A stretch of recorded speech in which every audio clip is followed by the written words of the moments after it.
SSC 27 ব্যাচের প্রত্যেকটা স্টুডেন্টের একটাই সমস্যা, ভাইয়া বাংলা দ্বিতীয় পত্র নিয়ে প্রি টেস্টে কি করব, একটা যদি সাজেশন দিতেন, একটা যদি গাইডলাইন দিতেন। চলে আসে তোমাদের সেই সাজেশন পিডিএফ। তোমরা যারা আমাদের এই সাজেশন পিডিএফটা ফলো করবা বাংলা দ্বিতীয় পত্রের জন্য, আমি গ্যারান্টি দিয়ে বলতেছি বাংলা দ্বিতীয় পত্র সবাই 100-তে 90-এর উপরে পাবা। তাহলে চলো আমরা দেখি আমাদের এই সাজেশন পিডিএফটাতে কি কি রয়েছে। তো আমাদের বরাবরের মতোই অন্যান্য সকল সাজেশন পিডিএফগুলো রয়েছে, সেটার থেকে বাংলা দ্বিতীয় পত্র সাজেশন পিডিএফটা একটু ডিফারেন্ট। তার প্রধান যে কারণটা সেটা হচ্ছে আমরা প্রথমে যে কাজটা করেছি এমসিকিউগুলা দিয়েছি। এখন তুমি তো বলবা যে ভাইয়া এমসিকিউ তো কমন জিনিস, তো ডিফারেন্ট কেন বললেন?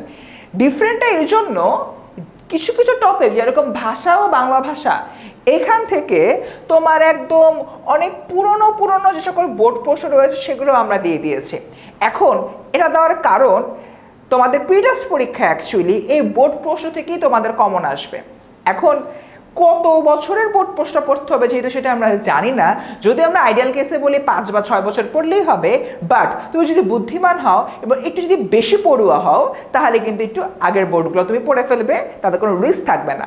তোমরা যদি এই জিনিসগুলো মেমোরাইজ করে ফেলতে পারো তাহলে দেখবা যে এক্স্যাক্টলি এখান থেকে তোমার 100-তে 100 কমন পড়েছে তোমারই টেস্ট পরীক্ষায়। ফর এন এক্সাম্পল, এই যে ভাষা ও বাংলা ভাষা যে 27 নম্বর এমসিকিউটা, সাধু ও চৈত্য ভাষা কোন পদে বেশি দেখা যায়, এটা কিন্তু অনেকবার অনেক বোর্ডে আসতে পারে এই প্রশ্নটা, এবং এটা কিন্তু খুব একটা ইম্পর্টেন্ট প্রশ্ন তোমাদের পাঠ্য বই অনুযায়ী। তো স্টুডেন্ট একইভাবে অন্যান্য সকল টপিকের আমরা দিয়ে দিয়েছি। বাংলা ব্যাকরণের ক্ষেত্রে এই টাইপের অনেক প্রশ্ন রয়েছে, প্রত্যেকটা প্রশ্নই কিন্তু এভাবে অ্যানালাইসিস করে দেওয়া সো দ্যাট তোমরা এখান থেকে কমন পাও। এবার তোমাদের জন্য আমরা চলে যাই নির্মিতির যে পার্টটা রয়েছে সেই নির্মিতির পার্টে। ওকে, আচ্ছা দেখো, নির্মিতির ক্ষেত্রে সবচেয়ে বড় যে আমাদের জিনিসটা হলো গিয়ে মাথায় রাখতে হয় সেটা হচ্ছে কোন জায়গা থেকে ভাই কি পড়বো। কারণ নির্মিতি তো আমার মানে এক্স্যাক্ট কোনো টপিক নাই, খালি বলে দিয়েছে অনুচ্ছেদ রচনা, কিন্তু কোন অনুচ্ছেদগুলো পড়বো, রাইট? সো আমরা এখানে বিগত বছরে বোর্ডে আসছে, এবং শুধুমাত্র বোর্ডে নয়, তোমাদের বিভিন্ন স্কুলে যে পরীক্ষাগুলো হয়েছে সেই স্কুলের পরীক্ষাগুলোতে আসছে, সেগুলো নিয়ে আসলে আমরা সাজেশনটা বিল্ড আপ করেছি।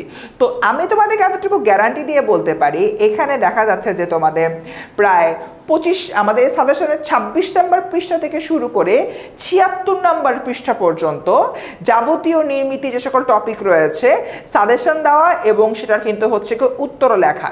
সো তোমরা পরীক্ষার হলে যাওয়ার আগে এই যে আমরা 50 পৃষ্ঠার মতো নির্মিতির এই পার্টটুক অ্যাটাচ করেছি, এটা যারা পড়ে যাবা, আই রিপিট, তোমরা এখান থেকে কিন্তু কমন পাবা।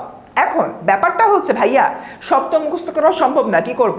আমি তোমাদেরকে বলবো সব মুখস্থ তোমরা করবাও না। তোমরা যে কাজটা করবা, তোমরা প্রত্যেকটা যে টপিক রয়েছে প্রত্যেকটা টপিক একবার বা দুইবার করে রিভিশন করবা। রিভিশন করলে you will get the idea, এবং সেই আইডিয়া অনুযায়ী নিজের সৃজনশীলতা বা ক্রিয়েটিভিটিকে কাজে লাগে পরীক্ষার হলে ফ্রি হ্যান্ড লিখবা। তো হোপফুলি তোমরা এই জিনিসটা বুঝতে পেরেছ। আমি যদি একদম একটু লাস্টের দিকে চলে যাই, তোমাদের কিন্তু যে রচনা যেগুলো আমরা প্রায় যদি দেখি বিগত বছরে হলো গিয়ে আসছে বিভিন্ন বোর্ডে, বা হচ্ছে যে আমাদের যে স্কুলগুলো রয়েছে সে স্কুলে আসছে, এমন আমরা কয়টা রচনা দিয়ে দিচ্ছি, 20+, আমরা 20টার উপরে রচনা দিয়ে দিয়েছি। তোমরা এই রচনাগুলো পড়ে গেলে কিন্তু প্রি টেস্ট যেমন কভার করতে পারবা, সামনে তোমাদের টেস্ট আছে, টেস্টও কিন্তু কভার হয়ে যাবে। তো স্টুডেন্ট হোপফুলি বুঝতে পেরেছো এই সাজেশনটা কতটা ইম্পর্টেন্ট, আর এই ইম্পর্টেন্ট সাজেশনটা কীভাবে পাবো, that's the next question, right? আসো তোমাদেরকে দেখাই। আমরা এই সাজেশনটা পাওয়ার জন্য চলে যাবো 10 মিনিট স্কুলের ওয়েবসাইটে। এখন ওয়েবসাইটে কীভাবে যাব? যে কোনো একটা সার্চ বারে যাব, যে কোনো একটা সার্চ বারে যে আমরা লিখব 10ms.com লিখে এন্টার করব। এন্টার করার পরে এরকম একটা ইন্টারফেস চলে আসবে। সেই ইন্টারফেস আসার পরে এই ডানে যে সার্চ বারটা রয়েছে এই সার্চ বারে যাব, সার্চ বারে যে আমরা লিখব এসএসসি 27 সুপার। তোমার ব্যাচ এসএসসি 27, আর তুমি সুপার স্টুডেন্ট, তাই এসএসসি 27 সুপার লিখবা। লেখার পরে দেখবে এখানে একটা কোর্স চলে আসছে, SSC 27 class 10 super course, press করবা। প্রেস করার পরে এই যে এখানে চলে আসলো। এখন ব্যাপারটা হচ্ছে এই ইন্টারফেসটা তখনই আসবে যখন হচ্ছে যে তুমি কোর্সটাতে এনরোল করবা। একটা ফ্রি কোর্স, তো জাস্ট তুমি এনরোল করে ফেলতে পারবা, একদমই সমস্যা নাই। এবার যদি আমি নিচে নামি দেখবা এখানে সব কিন্তু সাজায় গুছায় আমি রেখে দিয়েছি সবচেয়ে ইম্পর্টেন্ট যেটা সেগমেন্ট প্রি টেস্ট পরীক্ষা সাজেশন পিডিএফ এবং বোর্ড প্রশ্ন সমাধান। সো প্রি টেস্ট পরীক্ষা সাজেশন পিডিএফ আমরা ঢুকলে দেখতে পারবা যে সকল সাবজেক্টের জন্য আমরা এই প্রি টেস্টের সাজেশনটা দিয়ে দিয়েছি।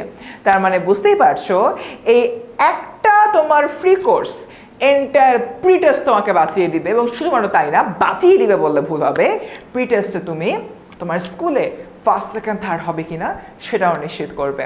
তো স্টুডেন্ট তোমরা যারা যারা আমাদের এই ভিডিওটা দেখলা এখনই চলে যাও কমেন্ট সেকশনে। কমেন্ট সেকশনে না গেলে কিন্তু তুমি এই পিডিএফটা পাবা না, তার কারণ আমাদের এই এন্টার যেই পিডিএফ যে লিঙ্কগুলোতে রয়েছে কোর্সের লিঙ্কটা আমি কমেন্টে দিয়ে দিচ্ছি। জলদি কমেন্টে চলে যাও, কমেন্টে ক্লিক করলে একটানা চলে আসবে আমাদের এই কোর্সে এবং তোমরা এই পিডিএফগুলো কালেক্ট করে ফেলতে পারবা। জলদি ডাউনলোড করে ফেলো, দেখা হচ্ছে পিডিএফ এর পাতায় পাতায়।